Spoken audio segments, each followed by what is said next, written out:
다음 순서는 3학년 박지윤 학생입니다.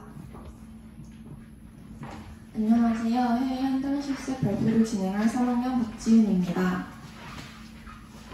오늘 발표는 해외 인턴십을 위한 준비 과정과 6주 동안 진행된 실습의 내용들, 주말과 휴일엔 어떻게 지냈는지, 끝으로 실습을 마친 소감에 대해 말씀드리겠습니다.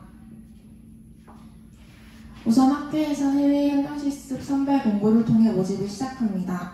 필요한 서류들과 자기소개서를 제출한 뒤 몇 가지 인터뷰를 통해 최종 선발이 이루어집니다. 최종 선발이 되고 나면 학교에서 진행하는 해외 취업 캠프를 통해 각 나라별 문화에 대해 배우고 해외 취업과 관련된 비자들에 대해 배우게 됩니다. 그렇게 2019년 12월 15일에 출국을 하게 되었습니다. 제가 간 곳은 미국 캘리포니아 산호세의 써니베일 덴탈랩입니다. 인천공항에서 출발해 캐나다 밴쿠버 공항에서 경유를 한 뒤 대략 18시간에 걸쳐 산호세에 도착하게 됩니다. 겨울이었는데도 불구하고 산호세의 날씨는 한국의 늦가을 정도 날씨였습니다. 지금 보시는 사진들은 제가 2주 동안 지낸 숙소입니다. 숙소와 기공소까지는 버스로 3-40분 정도 걸렸습니다. 보통 출근할 때는 버스를 이용했고 퇴근할 때는 직원분들께서 태워주셨습니다. 이제 6주 동안 실습 내용에 대해 설명드리겠습니다. 우선 모델 작업을 시작했습니다. 석고를 믹싱해 인상 취득을 하고 필요에 따라 핀 작업과 마운팅, 베이스를 추가하는 작업들이 있었습니다. 학교에서 모델 작업을 할 때는 이상하거나 잘못되면 다시 하면 된다라고 쉽게 생각하곤 했었는데 처음 임상이 나와 실제 환자 케이스다 보니 다시 하게 되면 정확도가 그만큼 떨어질 수밖에 없기 때문에 학교에서처럼 쉽게 생각할 수만은 없었습니다. 그래서 한 작업 한 작업 신중하고 조심스러웠습니다. 모델 작업이 가장 기본이자 가장 중요한 일이라고 배우고 느꼈습니다. 아직 학교에서 교정 실습 수업을 진행하기 전인 2학년 겨울방학에 다녀온 실습이었기 때문에 처음에는 플라이어로 철사 구부린다는 것 자체가 너무 생소하게 느껴졌습니다.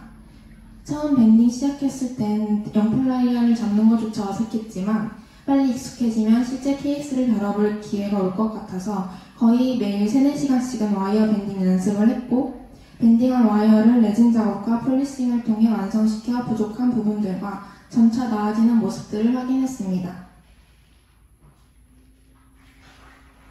그리고 마지막 주에는 실제 환자의 리테이너도 밴딩해 볼 수 있었습니다. 이때의 경험을 통해 저는 교정 분야에 관심이 생기기 시작했습니다. 나이트 가드는 이갈이 방지 장치입니다. 맨 오른쪽 사진의 바이오스타라는 기계를 통해 제작합니다.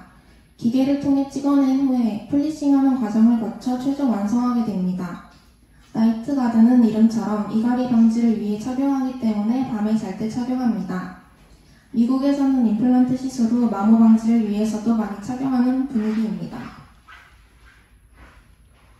그리고 제 나이트 가드를 만들기 위한 영상을 뜨고 모형을 제작해 폴리싱하는 과정을 통해서도 연습을 할 수 있었습니다.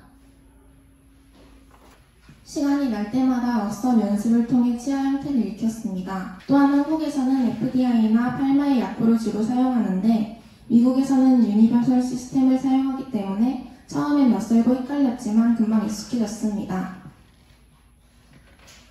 제가 간 기공소는 크게 임플란트를 위한 캐드캠 작업과 교정, 덴처가 있었습니다.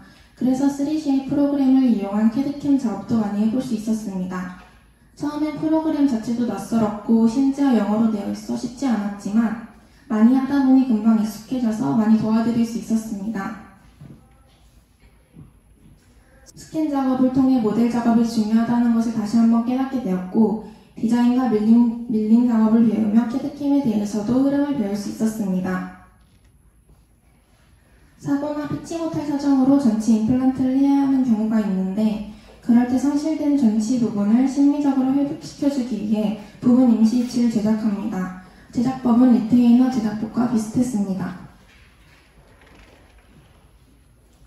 지그란 구강 내 임플란트 어버트먼트를 식립함에 있어 올바른 위치에 체결하기 위한 가이드 역할을 합니다. 지그는 우선 구강 내 삽입되기 때문에 스무스해야 하고 홀이 너무 크거나 작지 않아야 합니다. 처음엔 레진이 흐르기도 하고 원하는 모양대로 나오지도 않고 모형에서 제거도 잘 되지 않았지만 몇 번 연습하고 계속 하다 보니 조금 복잡한 케이스도 곧잘 할 수 있었습니다. 매주 한두 번은 1시간씩 영어 수업을 들었습니다.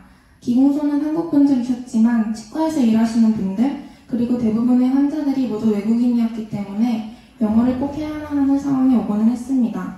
꼭 알아야 하는 표현들을 알려주시고 궁금한 것들에 대해 질문을 받아주시는 방식으로 수업이 진행됐습니다.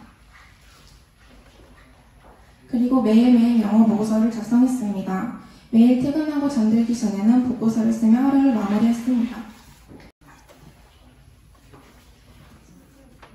주말과 휴일에는 산호세와 멀리 떨어진 곳에 가기엔 시간적 여유가 너무 부족해서 가까운 곳으로 주말마다 열심히 다녔던 것 같습니다.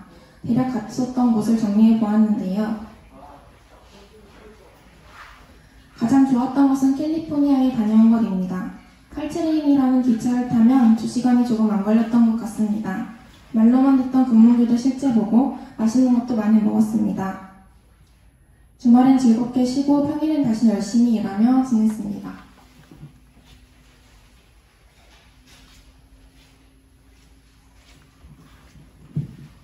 끝으로 해외 실습을 하며 느낀 점을 말씀드리겠습니다. 처음에는 해외 실습이라는 것 자체가 너무 막연하다고 생각했습니다. 그리고 처음 나가는 실습이기도 했기 때문에 여러 방향으로 부족한 부분이 많았지만 막상 가서 적응하고 배우고 실제로 작지만 제가 도와드릴 수 있는 일들을 열심히 하며 즐겁게 지내다 보니 6주라는 시간이 금방 지나가 버렸습니다. 6주 동안 체계적인 수업 시간표에 맞춰 알차게 시간을 보낼 수 있었습니다.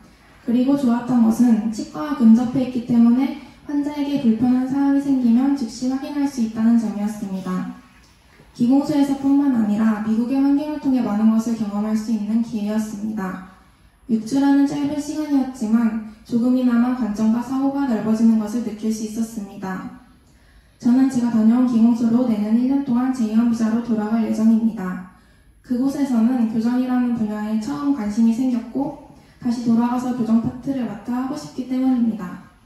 앞으로 해외 실습의 기회가 올 여러분들에게 제가 해드리고 싶은 말은 조금이라도 해외 실습에 관심이 있거나 처음에 저처럼 해외 실습이라는 것이 막연하게만 느껴지는 분이 있다면 그렇게 어렵고 무서운 일이 아니니 꼭 도전해보시라고 얘기해드리고 싶습니다. 지금까지 발표를 들어주셔서 감사합니다.